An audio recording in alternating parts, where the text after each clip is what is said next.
Hi guys, welcome back to Around the Campfire with AmeriCamp, the ultimate summer camp podcast. I'm Juliette. And I'm Laura, and today we're going to be talking about our best camp stories from our time at camp. Which is so exciting. Yes. I think we've mentioned this on other podcasts before, but just a bit of a background on our own camp experience.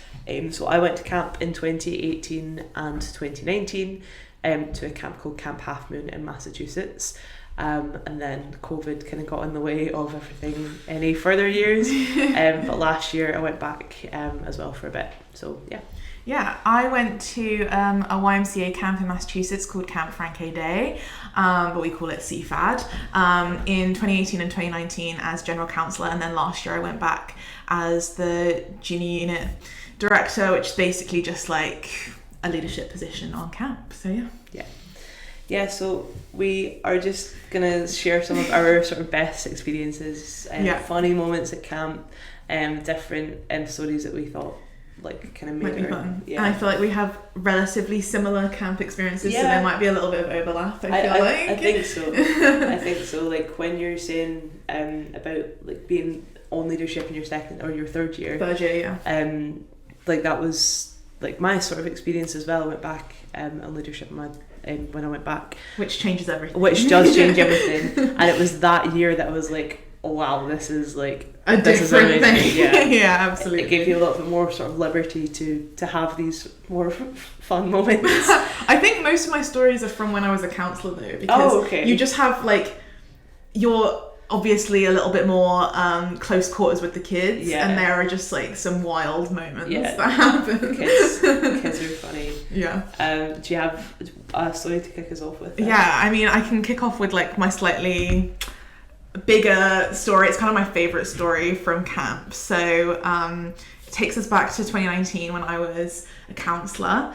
I was a cabin counsellor for a group of like 10 and 11-year-old girls, and I had two co-counsellors. And our sessions were like 2 weeks. So the session was kind of off to a little bit of a rough start because most of the girls in our cabin were like part of this group that knew each other at school, so they'd kind of come together. Yeah. But two of them had left pretty early on because they were really homesick. Okay. And like usually we would like try and kind of encourage them to stay at camp and everything, but they were like not having it. They refused to stay. So the girls that were left behind, like morale was low because they like were really sad that their friends had left.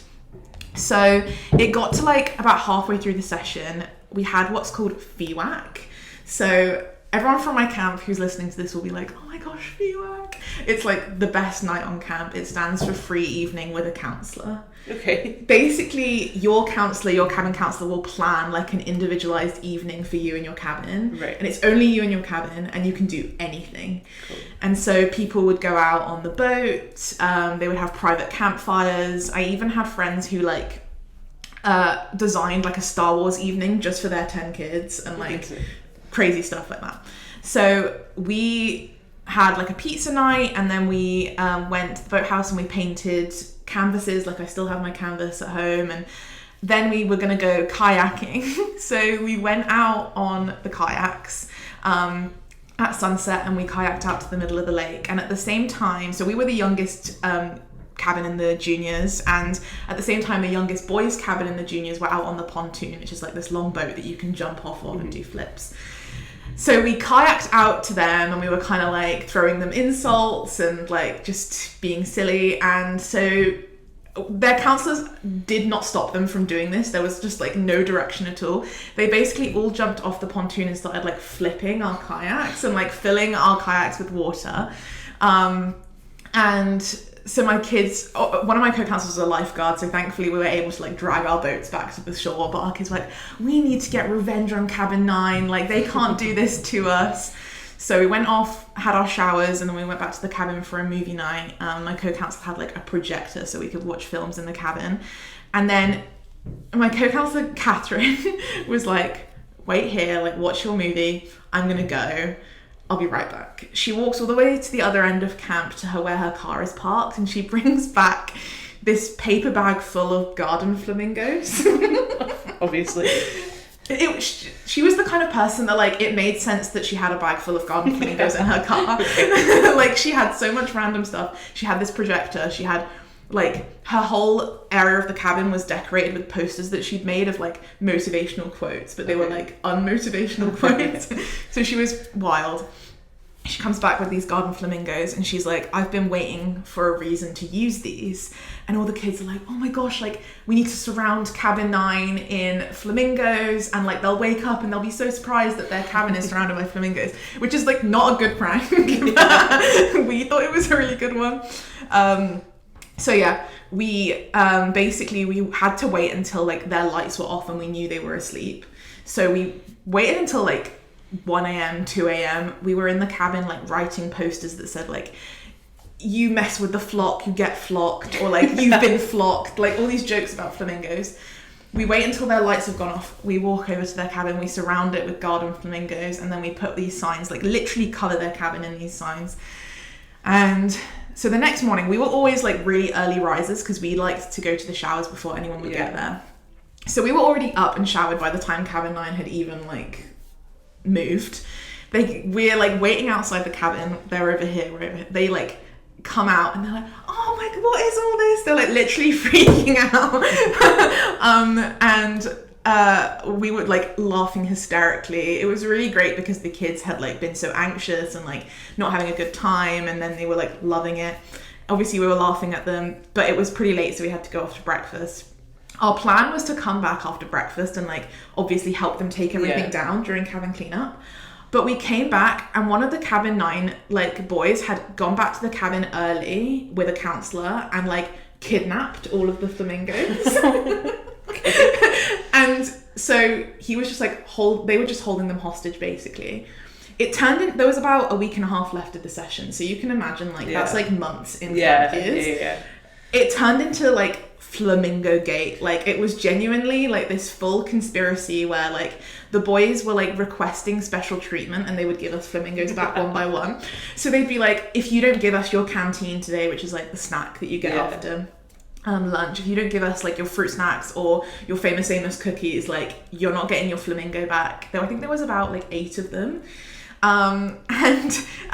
So slowly they would return the flamingos, but they would return them, like, damaged and, like, tortured. So, like, we would get flamingos back, like, beheaded. Like, they would be missing, like, their wing or whatever. They were, like, cutting up flamingos in their cabin, which is so awful. And we had this, like, full flamingo hospital going on in our cabin where we would, like, tape them back up and stuff.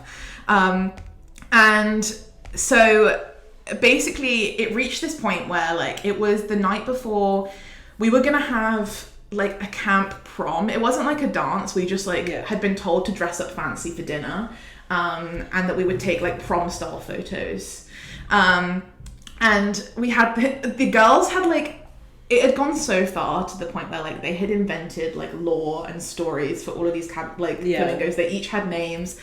And they had, like, decided, there was this one flamingo we'd got back called Boyeo, who was, like, in love with this other flamingo called Frankie, and they were, like, in a relationship, and they had to go to prom together.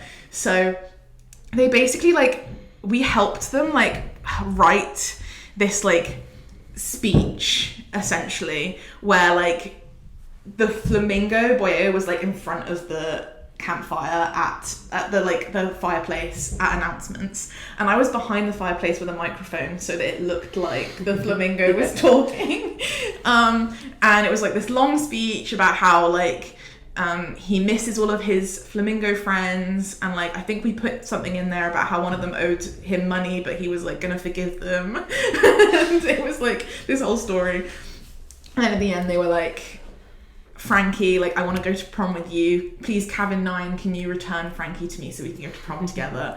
And there was, like, a riot. Like, everyone in camp was like, cabin 9, like, you need to return the flamingos. This is unjust. Like, it spread to, like, everyone. Obviously, cabin 9, like, came over to us later that day and were like, we'd like to return your flamingos.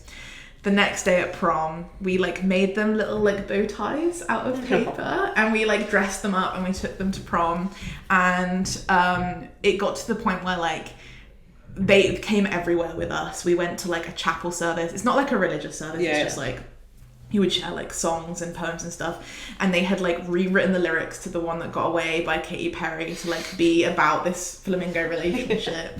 And the kind of like, I guess this was kind of like, it was the end of the session now. The conclusion of it all really was that during Colour War, so I can't even like begin to explain what that is, but it's basically just like this 2 or 3 day like event between these two teams, the green and the grey team. And one of the final things that we do during Colour War is called cheer. And so cheer is when like you rewrite the lyrics to a bunch of songs and like put them together and create this like 5 to 10 minute like piece. Think it's kind of like a Pitch Perfect thing where you like mash up a ton of songs. Yeah. And the lyrics have to be about like camp and like the inside jokes that have happened that session and all of this stuff. And the majority of my cabin, including me and my co-counselor Catherine, who was the one that introduced the flamingos, were on green team. And we were just like sat, obviously like when the other team is performing, you're kind of meant to be like, okay, I don't really care what you say because I want to win. But they sung this song, I can't remember what the song was, but they sung this song where they like changed one of the lyrics. And it was like about how Cabin 15 are obsessed with flamingos. And all the girls were like, oh my gosh, like freaking out because like it's kind of an honor to be like mentioned in a Colour War song. And that was like the greatest moment because they'd literally gone from like, I have to leave, like I'm too homesick, to being mentioned in a Colour War song, which was so iconic. And I think that's one of my favourite moments. It was so awesome. Excellent. I don't have any stories about flamingos as such. However, my kids, so in my cabin, in my first year at camp, we had these 3 girls that just, they made camp for me. Like, they were so funny. And we used to like, they were really good at braiding hair. So me and our co-counselor like always wanted our hair like French braided. So we would like pay them in Oreos to braid our hair, which was great. But they were, the 3 of them, like I think they went to school together as well. They were like really, really good friends. Just were so cheeky, but in a way that was so funny that I was like, I actually don't care because you're just funny. But they gave me a nickname at the start of my first year at camp that I still have now. 2 people that I know from camp. And it was because, so my nickname is Jam Jams. Cute, very cute. And it was because one time, literally one single time, we were getting ready for bed and I told them to put their jammies on. And they were like, jammies? Like, oh, that's so funny. So like for the entirety of that summer, every single person on the whole of camp was calling me Jam Jams, and I was like, oh, that's funny, whatever. Went back the next year, they were still there, so they were still calling me Jam Jams, which is fine. I went back this like last summer, like none of the kids, or not many of the kids that were there in 2019 were there that summer. So I got there like sort of halfway through the summer, just walking up the hill one day, and this kid runs up to me and was like, hey, are you Jam Jams? And I was like, how was the law spread? I didn't recognise him. He had been at camp for like a little bit of time whilst I'd been there in 2019. But I'm like, how do you know that? Like, it's so bizarre. I love that just like literally one single time I said jammies instead of pajamas or whatever. Which like, they would have loved because just like the slang is one of their favourite things. Exactly. Yeah. And they also used to take the mick out of the way that I said girls, because obviously if you say that in a Scottish accent it sounds a bit funny. So anytime I would say like girls, like it's time to go for the shower or whatever, they'd just go girls and just like proper take the mick out of me as well. But yeah, as I say, in that way that they were so cheeky but they were so funny. Like they were like I think 12 or 13. And just I would get made fun of a lot for water bottle, like water bottle. Yeah. Like they would like do the voice of like a Victorian orphan. I don't sound like that. I had a nickname as well from like my first cabin of kids. They liked to like just choose a random object or like name that started with the same letter as your name. So I was Jelly Bean, and it didn't really like spread that much. It was pretty much just them. And then when I had like a whole new set of girls the next year, they would like still come over and like eat with me, even though they were meant to be sat with their cabin. And they'd be like, oh my God, Jelly Bean, like, what are you eating? And all the kids would be like, who's Jelly Bean? Like it was just them that like just kept it going. And then for when I turned 20 at camp, they on like the basketball court drew in chalk like happy birthday Jelly Bean, like to cover the entire basketball court, which was really That's so cute. I've just remembered that, like so I've spoken a little bit about funny stories with children, but some of my best moments were when the children were not there. Of course, some of these stories not able to tell for obvious reasons, but one of my favourite stories, like one of my best memories from camp was at the end of our first year. Now, again, probably shouldn't have done this retrospectively, but it was 5 years ago and it was lots of fun and nobody got hurt, so we're all good. No rules camp. Exactly. It was literally if it wasn't our last night, it was our second last night at camp. There were no kids there. It was just like the counsellors and the head staff. Our camp director wasn't there. Yeah. Nobody else was there. Yeah. So we did go a little bit rogue. And we had where like the head staff, one of the head staff cabins was like right next to like a Gaga pit, which is where like it's like a game that kids play in the US. If you go to camp, then you'll know what Gaga is like. But it was also next to a campfire and where our like flagpoles were. So we had obviously the US flag up. We also had our own like camp flag that was up as well. And for some reason at my camp, although we were quite small, there was only maybe 60 counsellors in total. There's quite a lot of us that were from Scotland for some reason, which I'm not going to complain about.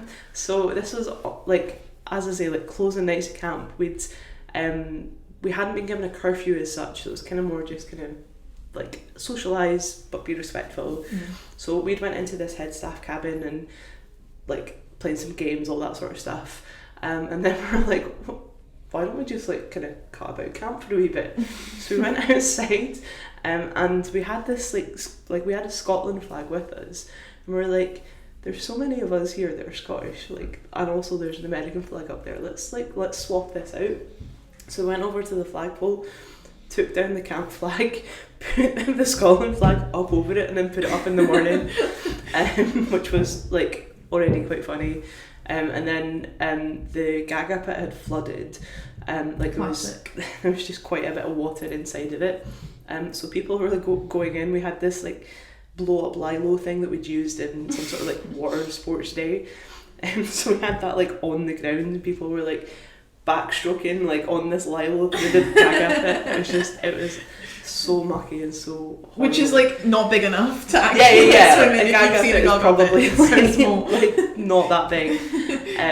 So that was funny. And then this was on like the last night, so we had one of my camp friends is also a DJ, shout out DJ Ordom.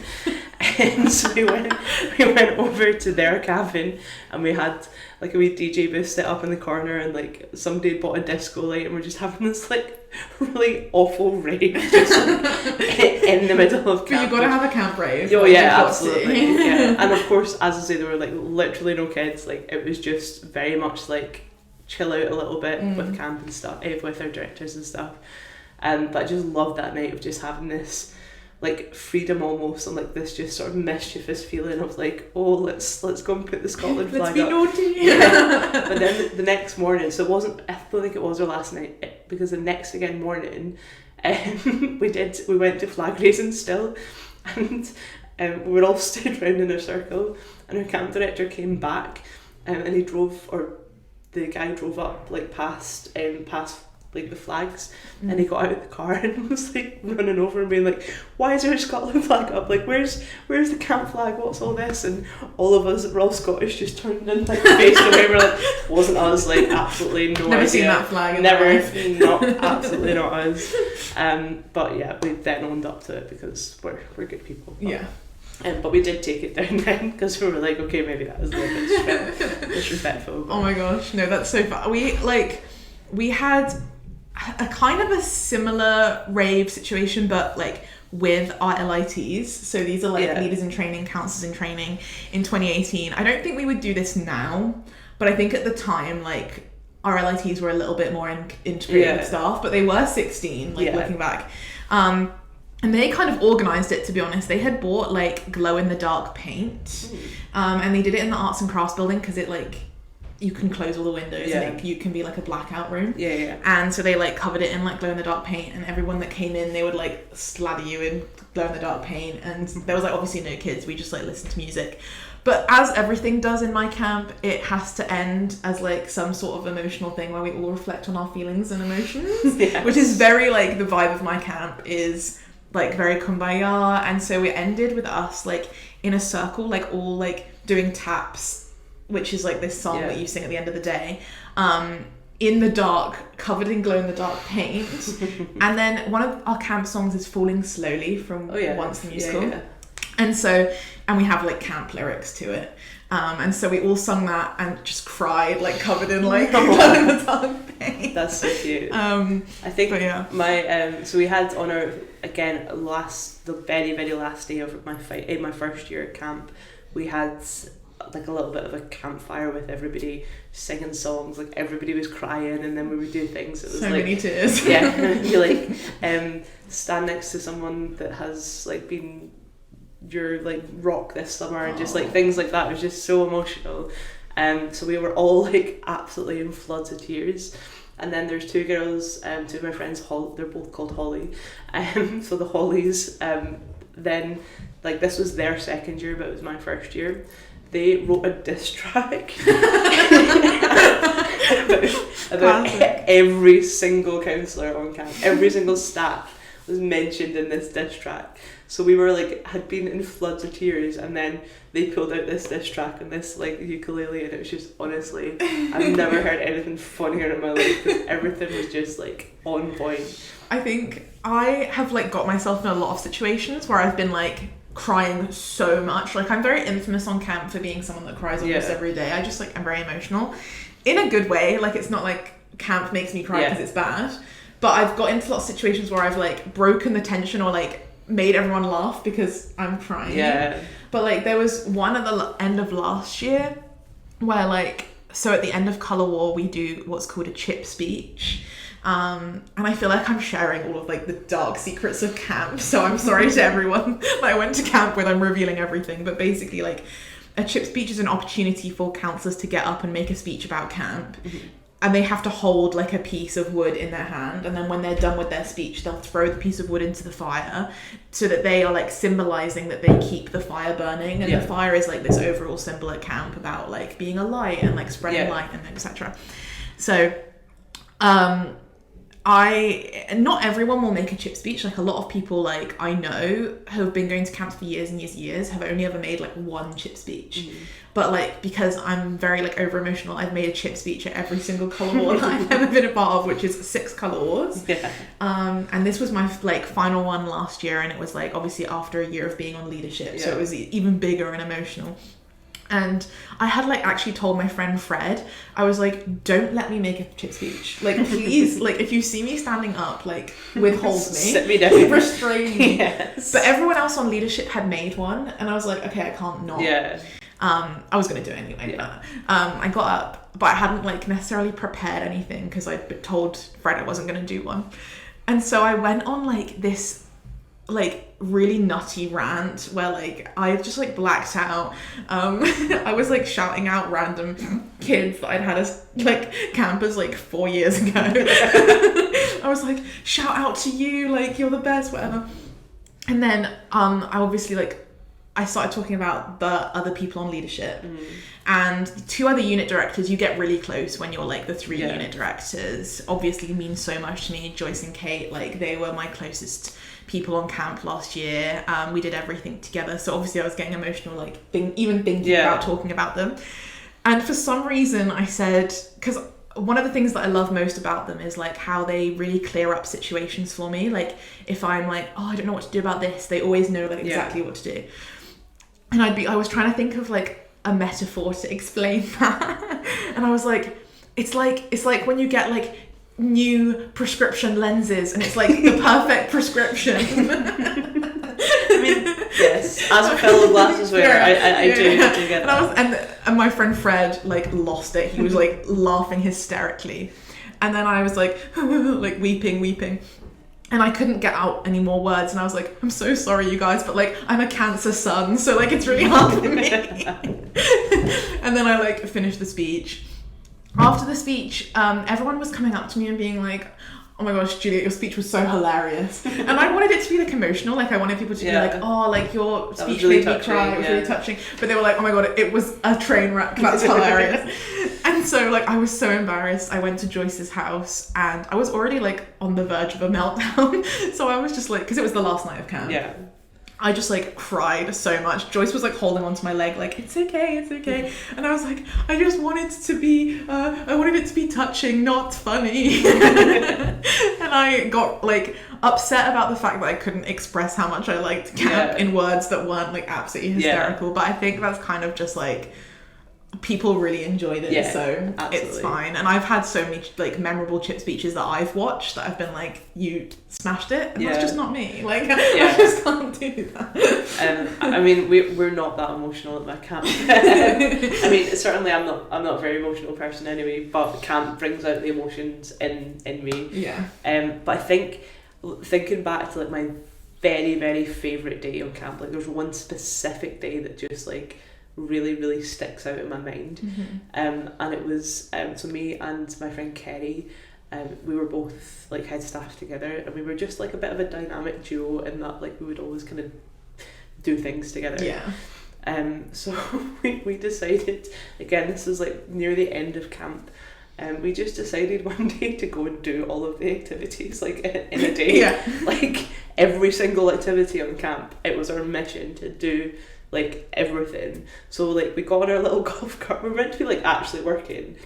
So this was like, it was a bit like a Ferris Bueller day. I love that. We were just trying to like dodge our camp director whilst we were like at the batting cages or on the boat. Was this when you were on leadership? Yeah. Because you can like just do anything. Yeah, fully.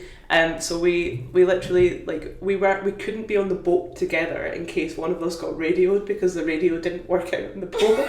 So one of us stayed on the dock and listened, and we got like a call. It was like, go for Kerry, and I was like, oh, Kerry's just in the bathroom right now, what can I help? I'm holding on to my walkie, like she's not. And so that was like funny anyway. But we literally like we were like pushing kids out the way to like go and do all these activities. It was great. It's my turn. And my favourite one was I'd always been really scared of the ropes course because it was like really high up and just it wasn't really my thing. But that was like the last one on our list to tick off. So we're like waiting down at the ropes course, and I was like, mate, I can't do it, like it's too much. And then like all of these kids just kind of got wind of like what we had been doing and what we were like doing, and that this was the last thing to tick off. So all of these children, there's probably like, I don't know, like 40 kids were just like shouting like, come on Laura, you can do it, like hyping me up. And then got up and like it's so high up, it's maybe like, I don't know, like 50 foot in the air or something. And I did it, like I got like climbed up the tree, got clipped on, like went across this like tiny little like wire, and then went down the zip line, and it was so like cathartic and just like, oh, like wow, I actually did that, like I never thought I would have done that. And just having all these kids like as I got to the top like cheer like, yeah, you did it. It was just so awesome. It was incredible.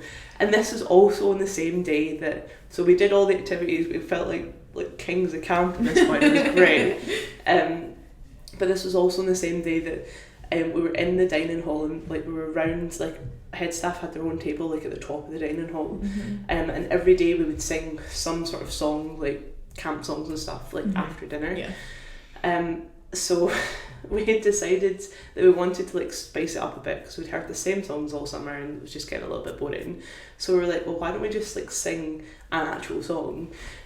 So my friend Ben was like, well, let's do Dancing Queen, like that's what we'll do. So that was fine. So we were all like waiting, and normally they wouldn't start songs until after the announcements had been done.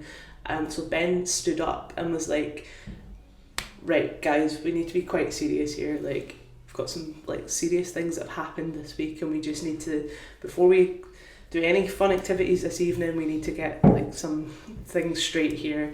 And it was like proper, like Ben is just like not that kind of person, so like when he gets into that sort of serious state, he does, like, he really, like, you're like, okay, right, taken aback I need to take this seriously. So all these kids were just sitting like, what is going on? And he was like reading out the announcements and whatever, and then just as he got to the end and he was like, and I've just got one final thing, and he pointed at all these kids and was like, you can dance. And then like, we all like jumped up and we started singing ABBA to these kids, and then and almost immediately every single person that dining hall was like up, like it's shouting. the best moment. I love that. Like up on the chairs and up on the tables, like absolutely screaming Dancing Queen. It was just honestly like that moment alone like made the entire camp experience worth it for me. It was my friend Michaela, who I just absolutely love, was really like determined last year to like do that, like to have like really random intros to songs. So she would like make announcements, and one of the big songs on camp was Love Story, which obviously has my name in it. Yes. So like she would just be like, she would like be making an announcement about me and then just like break into Love Story, like that sort of thing. But like what you were saying reminded me of like in Colour War 2018 when so for Colour War all the meals are like completely silent, and I don't know if I should reveal this. We tell the kids that like that if you like make a noise, it's like points deducted from your team. Okay. But we can't like really keep track of that. But they believe it. Like they really think like that, but it does deduct points. And so you have to be completely silent during the meals, and it's pretty much just because like everything else is so hectic during Colour War. And as I said, Love Story is like a big song camp. We do it like at least once a week. And my co-counselor, Sarah, looked at me and she just started mouthing, like we were both young when I first, and I was like, I got into it and I started mouthing it along.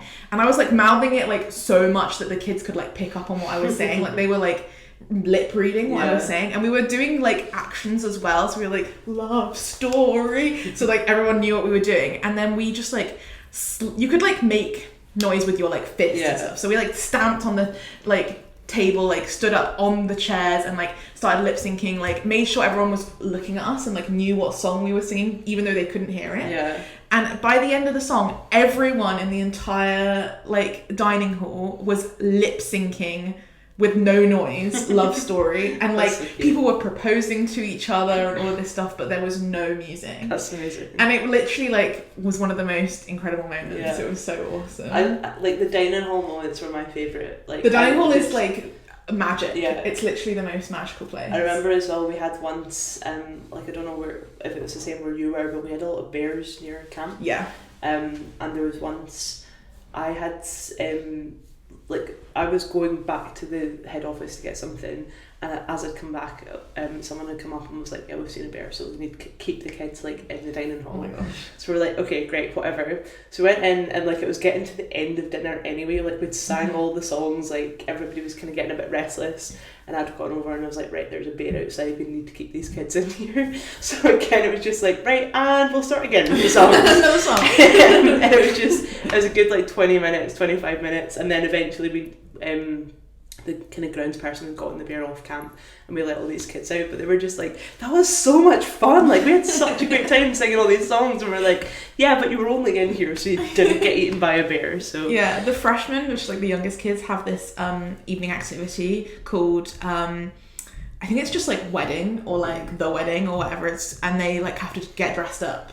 And they have like, I've never actually seen it because I've not worked in the freshmen, but they have a wedding. And so like at dinner before the wedding, they will like play like all love songs. And last year's wedding was so epic because everyone was up from their seats, like slow dancing and like dancing with their friends to these love songs and like singing them as loud as they possibly could. And everyone was like dressed up, and it was so cute. It was so nice. It is the singing that just like those moments of sort of unity between all of the counsellors and all the campers are my favourite. Like I think I love like dining hall like singing, and then the other like moments that I think are like the most special are like being trapped in because of weather, Yeah. weather stories, and Absolutely. like I remember like in 2019 having like a tornado warning where like we just like had to run into the closest cabin. So I was with kids that I had like never even really spoken to, and for some reason I got my phone out to play music, and my phone like got a tornado warning pop up on it, and we weren't meant to have our phones out. I just like had it out for music. But one of the girls, Phoebe, like saw the tornado warning on my phone, and she was like, "We're all gonna die! We're all gonna die!" And it was fine in the end. But we also have had like situations where like I was living on a cabin that was like the closest to the lake. Yeah. During storms, like my cabin was like shaking. Yeah. But like we would just have. We didn't do this last year. We kind of like had changed things around where you had to like still do activities during the rain. We just like organized it differently. But during 2018, like, if it was raining, it was just a write-off. Like, you did nothing.